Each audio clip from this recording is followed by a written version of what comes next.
2 Samuel 19. Lalu diberitahukanlah kepada Yoab, ketahuilah raja menangis dan berkabung karena Absalom. Pada hari itulah kemenangan menjadi perkabungan bagi seluruh tentara. Sebab pada hari itu tentara itu mendengar orang berkata, raja bersusah hati karena anaknya. Sebab itu tentara itu masuk kota dengan diam-diam pada hari itu. Seperti tentara yang kena malu kembali dengan diam-diam karena melarikan diri dari pertempuran. Raja menyelubungi mukanya dan dengan suara nyaring merataplah raja. Anakku Absalom, Absalom, anakku, anakku. Lalu masuklah Yoab menghadap raja di kediamannya serta berkata, pada hari ini engkau mempermalukan semua hambamu yang telah menyelamatkan nyawamu pada hari ini, dan nyawa anak-anakmu laki-laki dan perempuan, dan nyawa istri-istrimu, dan nyawa gundik-gundikmu, dengan mencintai orang-orang yang benci kepadamu, dan dengan membenci orang-orang yang cinta kepadamu. Karena pada hari ini engkau menunjukkan bahwa panglima-panglima dan anak buah tidak berarti apa-apa bagimu. Bahkan aku mengerti pada hari ini bahwa seandainya Absalom masih hidup dan kami semua mati pada hari ini, maka hal itu kau pandang baik. Oleh sebab itu bangunlah, pergilah keluar dan berbicaralah menenangkan hati orang-orangmu. Sebab aku bersumpah demi Tuhan, apabila engkau tidak keluar, maka seorang pun tidak akan ada yang tinggal bersama-sama dengan engkau pada malam ini. Dan hal ini berarti celaka bagimu melebihi segala celaka yang telah kau alami sejak kecilmu sampai sekarang.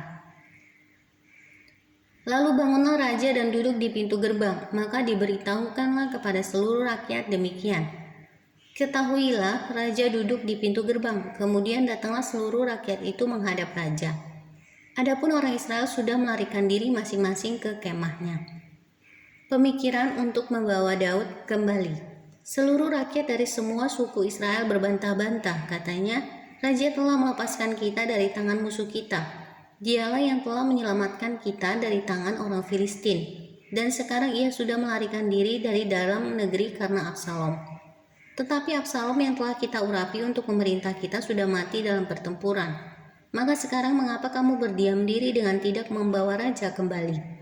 Raja Daud telah menyuruh orang kepada Zadok dan Abiatar, imam-imam itu dengan pesan, berbicaralah kepada para tua-tua Yehuda demikian, mengapa kamu menjadi yang terakhir untuk membawa raja kembali ke istananya? Sebab perkataan seluruh Israel telah sampai kepada raja. Kamulah saudara-saudaraku, kamulah darah dagingku, mengapa kamu menjadi yang terakhir untuk membawa raja kembali? Dan kepada Amasa haruslah kamu katakan, bukankah engkau darah dagingku? Beginilah kiranya Allah menghukum aku, bahkan lebih lagi daripada itu. Jika engkau tidak tetap menjadi panglimaku menggantikan Yoab. Demikianlah dibelokkannya hati semua orang Yehuda secara serentak, sehingga mereka menyuruh menyampaikan kepada raja pesan ini, kembalilah tuanku dan semua anak buahmu. Raja berangkat pulang, Simei menyongsong raja. Lalu berangkatlah raja pulang dan sampailah ia ke tepi sungai Yordan. Sementara itu orang Yehuda telah sampai ke Gilgal untuk menyongsong raja dan untuk membawa raja menyeberang sungai Yordan.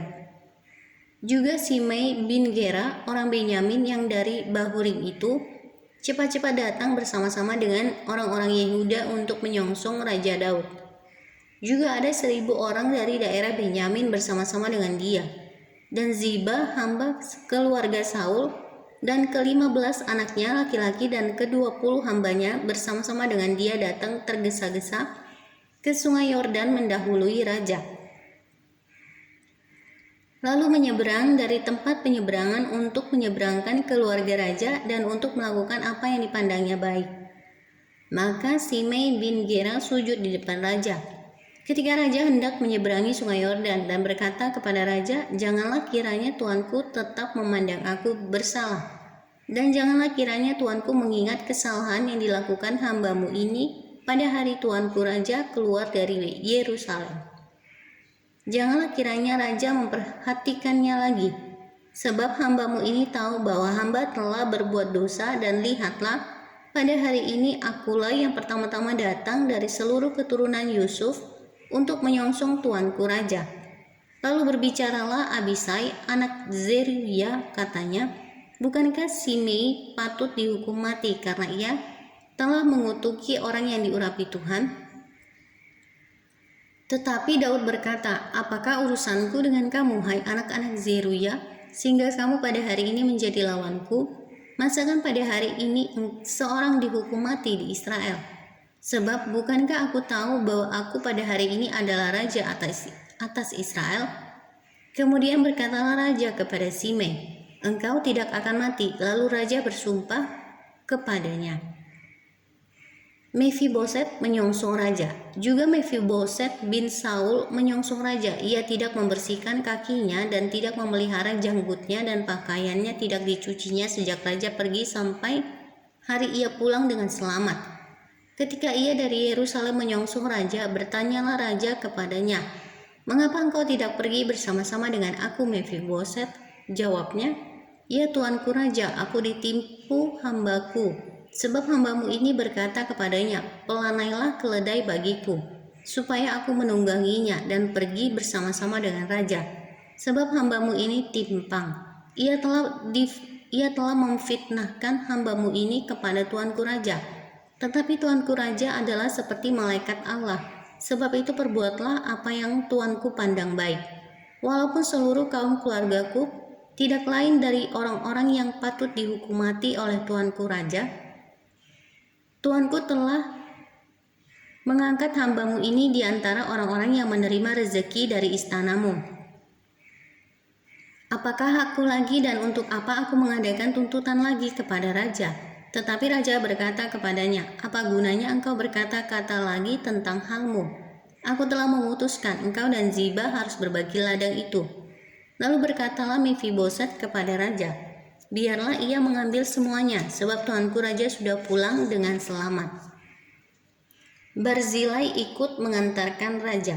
Juga Barzilai orang Gilead itu telah datang dari Ragelim dan ikut bersama-sama raja ke sungai Yordan untuk mengantarkannya sampai di sana. Barzilai itu sudah sangat tua, 80 tahun umurnya. Ia menyediakan makanan bagi raja selama ia tinggal di Mahanaim, sebab ia seorang yang sangat kaya. Berkatalah raja kepada Barzilai, ikutlah aku akan memelihara engkau di tempatku di Yerusalem. Tetapi Barzilai menjawab raja, berapa tahun lagikah aku hidup, sehingga aku harus pergi bersama-sama dengan raja ke Yerusalem? Sekarang ini aku telah berumur 80 tahun. Masakan aku masih dapat membedakan antara yang baik dan yang tidak baik? Atau masih dapatkah hambamu ini merasai apa yang hamba makan atau apa yang hamba minum? Atau masih dapatkah aku mendengarkan suara penyanyi laki-laki dan penyanyi perempuan? Apa gunanya hambamu ini lagi menjadi beban bagi tuanku raja?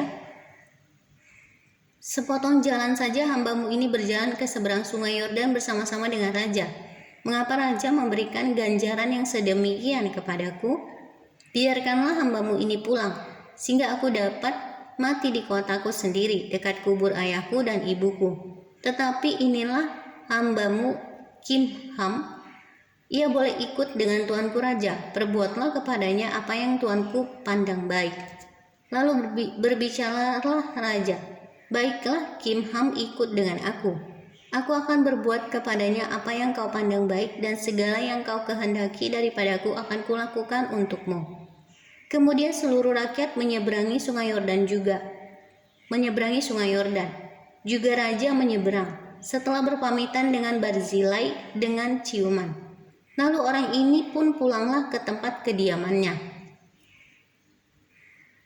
Orang-orang Israel dan orang-orang Yehuda mempertengkarkan raja.